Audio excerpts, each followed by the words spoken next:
பிரசித்தி பெற்ற பழமை வாய்ந்த காந்தி வீதி ஸ்ரீ வரதராஜ பெருமாள் ஆலயத்தில் வருடந்தோறும் நடைபெறும் வைகாசி பிரம்மோற்சவ விழா மிகவும் முக்கியமானது. அதன்படி 38ஆம் ஆண்டாக நடைபெறும் வைகாசி மாத பிரம்மோற்சவ உற்சவ விழா தற்போது நடைபெற்று வருகிறது. இதையடுத்து தினமும் திருமஞ்சனமும் பல்வேறு சிறப்பு வாகனங்களில் சுவாமி வீதி விழாவும் நடைபெற்று வரும் நிலையில் முக்கிய நிகழ்வான சுவாமி திருத்தேர் வீதி விழா நடைபெற்றது. இதில் சிறப்பு விருந்தினராக துணைநிலை ஆளுநர் சி.பி. ராதாகிருஷ்ணன் கலந்து கொண்டு வடம் பிடித்து தேரோட்டத்தை தொடங்கி வைத்தார். அதனைத் தொடர்ந்து ஸ்ரீ வரதராஜ பெருமாள் மற்றும் தாயார் சன்னதிகளில் துணைநிலை ஆளுநர் சி.பி. ராதாகிருஷ்ணன் வழிபாடு செய்தார். மேலும் இந்நிகழ்ச்சியில் பொதுப்பணித்துறை அமைச்சர் லட்சுமி நாராயணன், மாநிலங்களவை உறுப்பினர் செல்வ கணபதி, சட்டமன்ற உறுப்பினர் ராமலிங்கம், இந்து அறநிலையத்துறை மற்றும் துணைநிலை ஆளுநரின் செயலர் நெடுஞ்செழியன் மற்றும் கோயில் நிர்வாகிகள் பலர் கலந்து கொண்டனர்.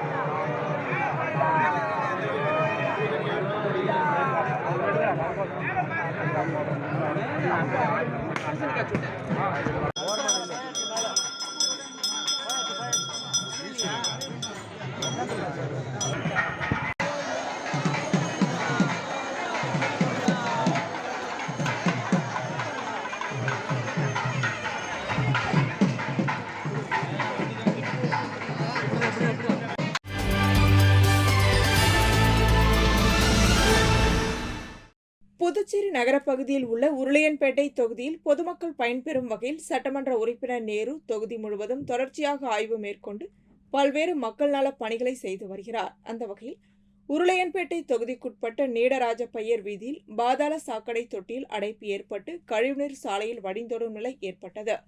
இதனை அறிந்த உருளையன்பேட்டை தொகுதி சட்டமன்ற உறுப்பினரும் புதுச்சேரி சட்டப்பேரவை அரசாங்க உறுதிமொழி குழு தலைவருமான நேரு என்கின்ற குப்புசாமி உடனடியாக அப்பகுதிக்கு விரைந்து சென்று துரித நடவடிக்கைகளை மேற்கொண்டு பாதிப்புகளை சரி செய்யும் பணியில் ஈடுபட்டார். இதனைத் தொடர்ந்து உருளையன்பேட்டை தொகுதிக்குட்பட்ட நேரு நகர் பகுதியில் சட்டமன்ற உறுப்பினர் தொகுதி மேம்பாட்டு நிதியின் கீழ் புதிய சிமெண்ட் சாலை அமைக்கும் பணிகள் நடைபெற்று வருகிறது. இப்பணிகளை உருளையன்பேட்டை தொகுதி சட்டமன்ற உறுப்பினரும் புதுச்சேரி சட்டப்பேரவை அரசாங்க உறுதிமொழி குழு தலைவருமான நேரு என்கின்ற குப்புசாமி பார்வையிட்டார். புதிய சிமெண்ட் சாலையினை தரமாகவும் மழைக்காலங்களில் மழைநீர் எளிதாக செல்லும் வகையில் வாட்டங்கள் அமைக்குமாறு கேட்டுக்கொண்டார். மேலும் ஆய்வின் போது உருளையன்பேட்டை தொகுதியை சேர்ந்த மனிதநேய மக்கள் சேவை இயக்கத்தை சேர்ந்த பிரமுகர்கள் பலர் உடனிருந்தனர்.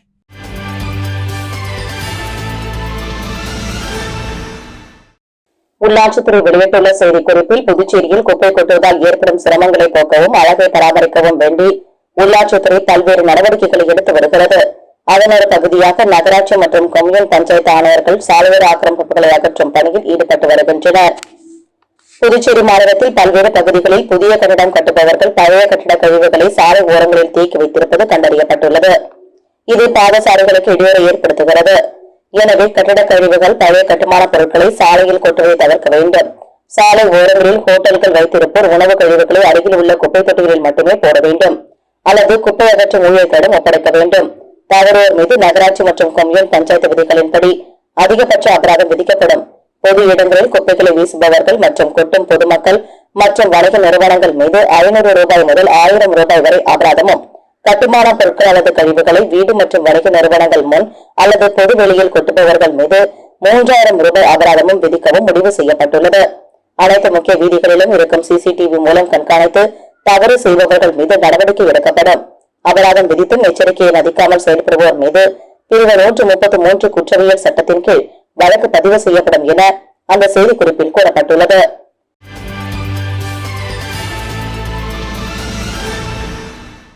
மங்கலம் சட்டமன்ற தொகுதியில் வில்லியனூர் மாவட்ட தலைவர் அனிதா வழிகாட்டுதலின்படி மங்கலம் தொகுதி பாஜக பொறுப்பாளர் கார்த்திகேயன் ஏற்பாட்டில் பல்வேறு கட்சியிலிருந்து விலகி அமைச்சர் நமச்சிவாயம் தலைமையில் பாஜகவில் இணைந்தனர்.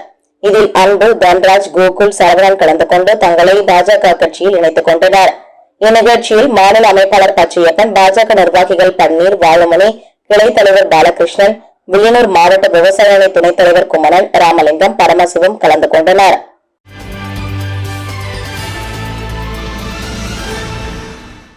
புதுச்சேரி முழுவதும் தூய்மையாக வைத்துக் கொள்ள வேண்டும் என துணைநிலை ஆளுநர் அறிவுறுத்தி வருகிறார். இதனால் உள்ளாட்சித்துறை சார்பில் புதுச்சேரி நகராட்சி பகுதிகளில் திடக்கழிவு மேலாண்மை மற்றும் சாலையோர ஆக்கிரமிப்பு அகற்றும் நடவடிக்கைகளில் அதிகாரிகள் ஈடுபட்டு வருகின்றனர். அதனொரு பகுதியாக புதுச்சேரி நகராட்சி ஆணையர் கந்தசாமி தலைமையில் அதிகாரிகள் மிஷன் வீதியில் ஆய்வு மேற்கொண்டனர். அப்பொழுது சாலையை ஆக்கிரமித்து வைக்கப்பட்டுள்ள கடையின் உரிமையாளர்களிடம் உடனடியாக ஆக்கிரமிப்புகளை அகற்ற வேண்டும், மேலும் 2 நாட்களில் ஆக்கிரமிப்பு அகற்றவில்லை என்றால் நகராட்சி சார்பில் அகற்றப்படும் எனவும் எச்சரிக்கை விடுத்தனர். இதனைத் தொடர்ந்து நகராட்சி வருவாய் அதிகாரி சதாசிவம் அனைத்து கடைகளுக்கும் ஆக்கிரமிப்புகளை அகற்றுவது சம்பந்தமாக எச்சரிக்கை துண்டு பிரசுரங்களை வழங்கினார்.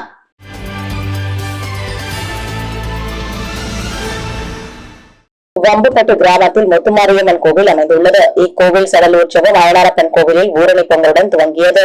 இதையொட்டி முத்துமாரியம்மன் கரக வீதி உலா சாகை வார்த்தல் நிகழ்ச்சியை தொடர்ந்து சிவன் பார்வதி சுவாமிக்கு திருக்கல்யாண உற்சவம் நடைபெற்றது.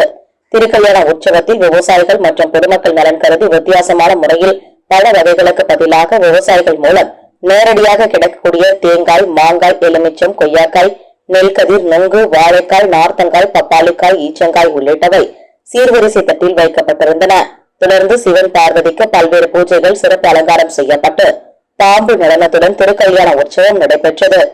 இதில் வம்புப்பட்டு மற்றும் அதனை சுற்றியுள்ள பல்வேறு கிராமங்களைச் சேர்ந்த பக்தர்கள் மற்றும் பொதுமக்கள் பங்கேற்று சுவாமி தரிசனம் செய்தனர்.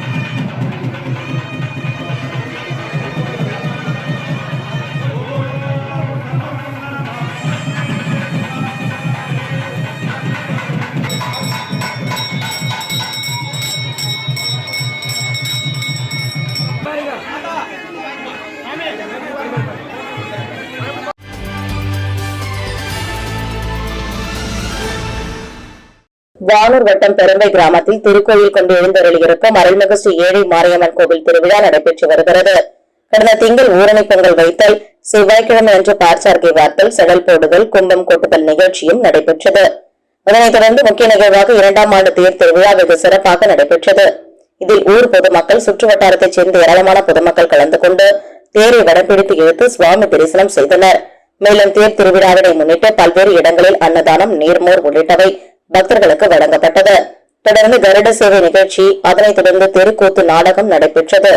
நிகழ்ச்சிக்கான ஏற்பாட்டினை பெரும்பை கிராமவாசிகள் செய்திருந்தனர்.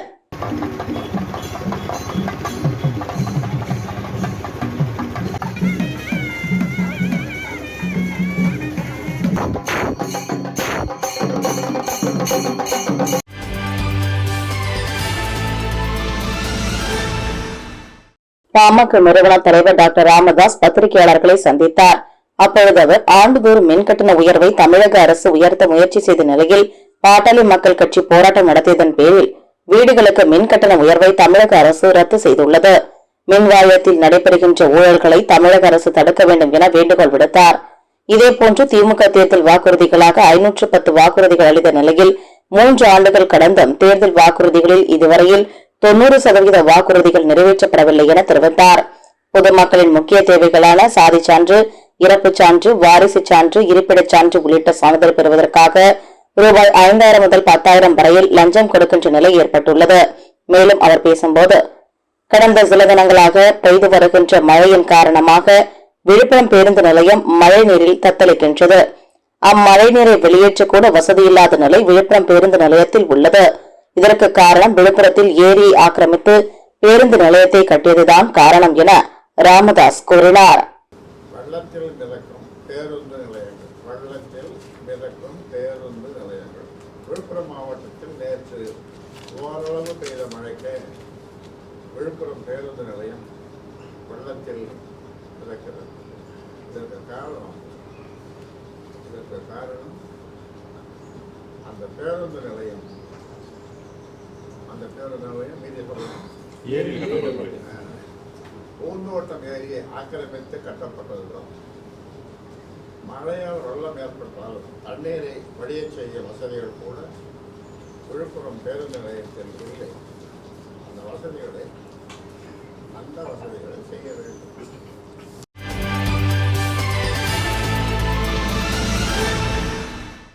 திண்டிவனம் மூங்கிலம்மன் கோவில் வீதியில் எழுந்தருளியிருக்கும் ஸ்ரீ கங்கையம்மன் ஆலய 27ஆம் ஆண்டு கூழ்வார்த்தல் திருவிழாவை முன்னிட்டு திருக்கல்யாண வைபவம் நடைபெற்றது. திருக்கல்யாணத்தை முன்னிட்டு ஸ்ரீ விநாயகர் ஆலயத்திலிருந்து தாம்பூலம் மற்றும் மங்கள பொருட்கள் பக்தர்களால் ஊர்வலமாக ஆலயத்திற்கு எடுத்து வரப்பட்டன. தொடர்ந்து வண்ண மலர்கள் கொண்டு அலங்கரிக்கப்பட்டு ஸ்ரீ சிவபெருமான் மணமகனாக ஸ்ரீ கங்கையம்மன் பார்வதி தாயாராக அலங்கரிக்கப்பட்டு பக்தர்களுக்கு காட்சியளித்தனர். மேலும் உற்சவர் மற்றும் மூலவருக்கு மங்களநாள் அணிவிக்கும் நிகழ்வு நடைபெற்றது. தொடர்ந்து மாடவீதி வழியாக வீதி உலா நடைபெற்றது.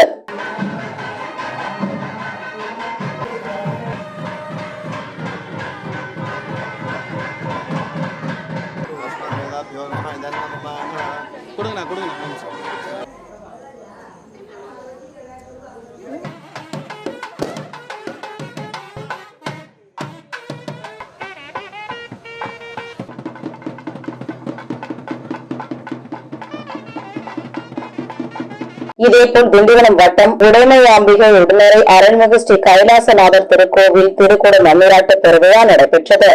மேலும் மங்கள இசையுடன் ஆரம்பிக்கப்பட்டு திருப்பள்ளி எழுச்சி மூலமூர்த்தி திருக்குடங்களை இடமாக கொண்டு வேள்வி சாலையில் எழுந்தருளச் செய்தல், உமையாம்பிகை உடனரை ஸ்ரீ கைலாசநாதர் பெருமானுக்கும் பரிவார மூர்த்திக்கும் 2ஆம் கால வேள்வி வழிபாடு நடைபெற்றது.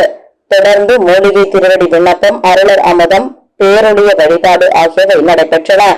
திருக்குடங்கள் யாகசாலையிலிருந்து புறப்பட்டு மூலவர் விமான கலசங்களை வந்தடைந்து கோபுர கலசங்களுக்கு திருக்குட நன்னீராட்டு பெருவிழா நடைபெற்றது. வேள்விக்கான ஏற்பாடுகளை வேள்வி சதம் கொண்டார் வைரபுரம் திருஞான சம்பந்தம் மற்றும் குழுவினர் செய்திருந்தனர்.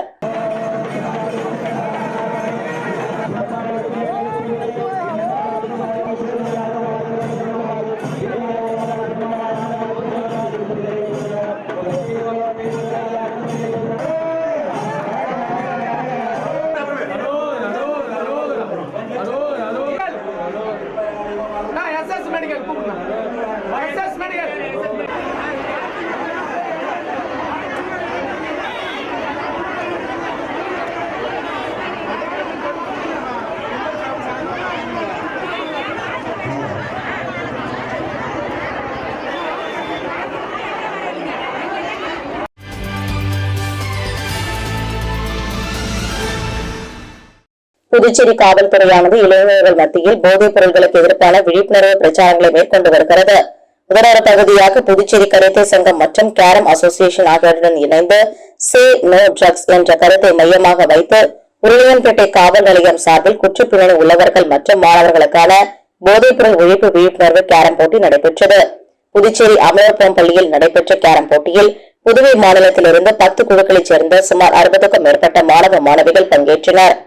முன்னதாக இப்போட்டியை புதுச்சேரி முதுநிலை காவல் கண்காணிப்பாளர் நாரா சைத்தன்யா மற்றும் காவல் கண்காணிப்பாளர்கள் வம்சித் ரெட்டி, பக்தவச்சலம் ஆகியோர் போட்டியை தொடக்கி வைத்தனர். இதில் காவலர்கள், பொதுமக்கள், மாணவ மாணவிகள் என அனைவரும் கலந்து கொண்டனர்.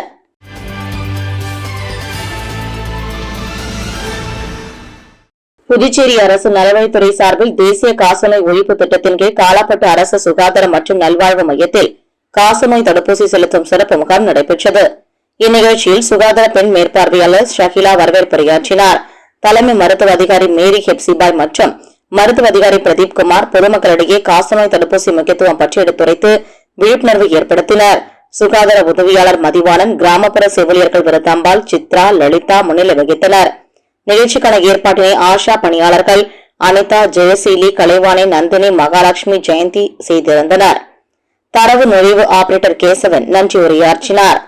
இம்முகாமில் 18 வயதுக்கு மேற்பட்ட பொதுமக்கள் பங்கு பெற்று காசநோய் தடுப்பூசி செலுத்திக் கொண்டு பயனடைந்தனர்.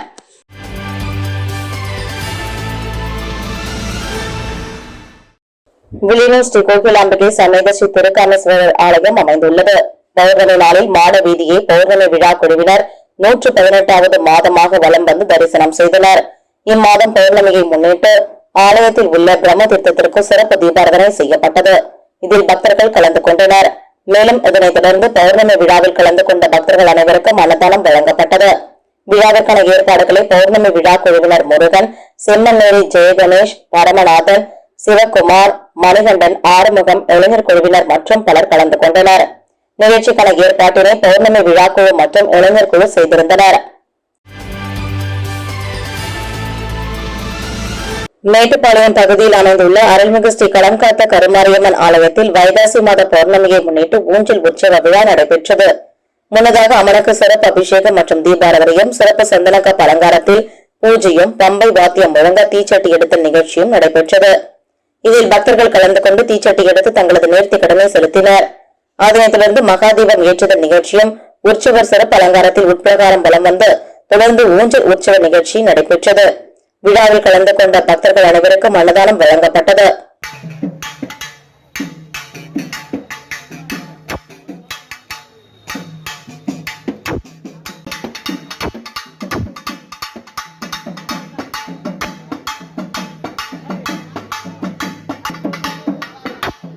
இதேபோல் திண்டிவனத்திலிருந்து சுமார் 22 கிலோமீட்டர் தொலைவில் முதலாம் ராஜேந்திர சோழன் காலத்தில் கட்டப்பட்டு குலோத்துங்க சோழர் காலத்தில் கும்பாபிஷேக விழா கண்ட செங்கமல தாயார் சமேத ஸ்ரீதேவி பூதேவி சமேத ஸ்ரீ திருவிருத்த பெருமாள் திருக்கோவிலில் பஜனை மற்றும் கருட சேவை நிகழ்ச்சி நடைபெற்றது. முன்னதாக சிறப்பு திருமஞ்சனம், அதனைத் தொடர்ந்து சிறப்பு அலங்காரத்தில் கருட வாகனத்தில் ஸ்ரீ திருவிருத்த பெருமாள் திருவிதி உலா நடைபெற்றது. தொடர்ந்து ஸ்ரீ திருவிருத்த பெருமாள் பஜனை குழுவினர்களால் பஜனை பாடல்கள் பாடப்பட்டது. இந்நிகழ்ச்சியில் ஸ்ரீ திருவிருத்த பெருமாள் பஜனை குழுவினர்கள் முன்னாள் தலைவர் காசிநாதன், பன்னீர்செல்வம், உப்பு வேலூர் மாரியம்மாள் குடும்பத்தினர் கலந்து கொண்டனர். புதுச்சேரியில் தொடர்ந்து 23வது நாளாக அரசு பள்ளி ஏழை எளிய மாணவர்களுக்கு கல்வி சார்ந்த உபகரணங்களை வழக்கறிஞர் ஐயப்பன் முருங்கப்பாக்கத்தில் உள்ள அவரது அலுவலகத்தில் வழங்கி வருகிறார். தொடர்ந்து அவர் மாணவர்களிடம் உரையாற்றுகையில் மாணவர்களிடம் நன்றாக படிக்க வேண்டும் எனவும் படித்து உயரிய பதவிக்கு செல்ல வேண்டும் எனவும் கேட்டுக் கொண்டார். மேலும் கல்வி சார்ந்த உபகரணங்களை வாங்க முடியாமல் தவிக்கும் பெற்றோர்கள் இல்லாத மாணவர்கள் மட்டுமே அணுகுமாறும் அவர் கேட்டுக் கொண்டார். அவர்களின் பள்ளி அடையாள அட்டையை கண்டிப்பாக கொண்டு வர வேண்டும் என்றும் வழக்கறிஞர் ஐயப்பன் கேட்டுக் கொண்டார். பின்பு ஆய்வு செய்து தேர்வு செய்து கல்வி சார்ந்த உபகரணங்கள் வழங்கப்படும் என்றும் தெரிவித்தார். மேலும் எல்லா வருடத்திலும் மே 1 முதல் 31ஆம் தேதி வரை கல்வி சார்ந்த உபகரணங்கள் கிடைக்கும் எனவும் மற்ற நாட்களில் எல்லா ஞாயிற்றுக்கிழமைகளிலும் கிடைக்கும் எனவும் அவசர தேவை இருப்பின் மாணவர்களுக்காக 24 மணி நேரமும் அலுவலகம் திறந்திருக்கும் எனவும் அவர் தெரிவித்தார்.